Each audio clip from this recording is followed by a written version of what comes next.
नमस्कार मित्रों, मेरा नाम अनंत जैन है। अगर इतिहास में हम देखते हैं तो पाते हैं कि युद्ध होते आए हैं और होते रहेंगे।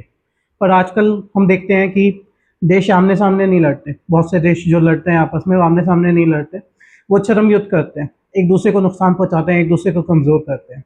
इसी विषय पर मैंने कविता लिखी है, चरम युद्ध का दौर है। कविता कुछ इस प्रकार से। रक्त रंजित युद्ध होते आए हैं और होते रहेंगे। इसमें असंख्य जनहानि होती रही है और होती रहेगी। पर आजकल युद्ध के रूप बदल गए हैं। बिना अपना रक्त बहाए शत्रु को घुटनों पर लाना है और विजय पाना है। इसलिए आजकल छद्म युद्ध का दौर है, छद्म युद्ध का दौर है।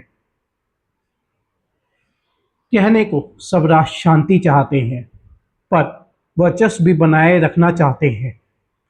महाशक्तियों को उभरती हुई शक्तियां चुपती हैं, पड़ोसियों की आपस में ना बनती है। आज के समय में कोई शत्रुविहीन नहीं, कोई अजातशत्रु नहीं। वर्तमान का मित्र भविष्य का शत्रु हो सकता है, वर्तमान का शत्रु भविष्य का मित्र हो सकता है।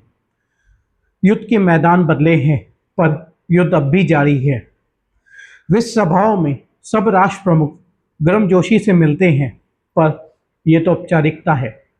अंदर ही अंदर कूटनीति चल रही है, अपने हित साधे जा रहे हैं। सभी अप्रत्याशित स्थितियों की तैयारी है। किसी ने कहीं अपने मोहरों को बिठाया है, तो किसी ने गुप्तचरों का जाल फैलाया है। ये कोई बच्चों का खेल नहीं, ये तो शतरंज की बिसात है। आजकल टेक्नोलॉजी का दौर है, इसके लिए सब राष्ट्रों में होड़ है।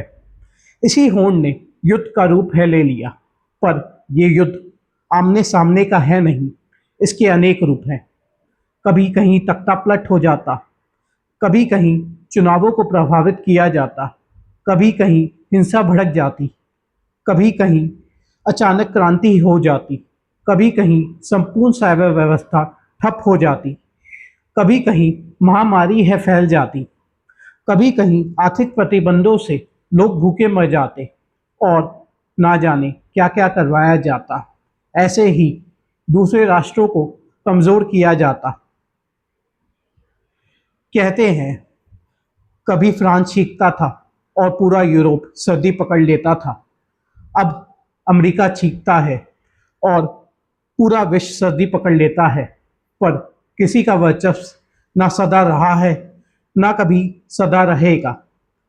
सिकंदर महान का साम्राज्य समाप्त हो गया, नेपोलियन का पतन हो गया, ओटोमन साम्राज्य बिखर गया, हिटलर का अंत हो गया, परमाणु बम से जापान झुक गया, सोवियत यूनियन का विघटन हो गया। दुनिया के नक्शे में बहुत बदलाव हुए, कुछ नए राष्ट्र बने, कुछ नई शक्तियां उभरी, फिर भी सब कुछ वैसा ही है। कहने को आज शांति का प्रचार है, पर सबके पास हथियार है, सब युद्ध के लिए तैयार हैं। धन्यवाद। ये मेरी कविता थी। अगर आपको मेरी कविता पसंद आई हो तो उसे लाइक कीजिएगा, शेयर कीजिएगा तथा मेरे चैनल अनंत जैन क्रिएशंस को सब्सक्राइब कीजिएगा। धन्यवाद।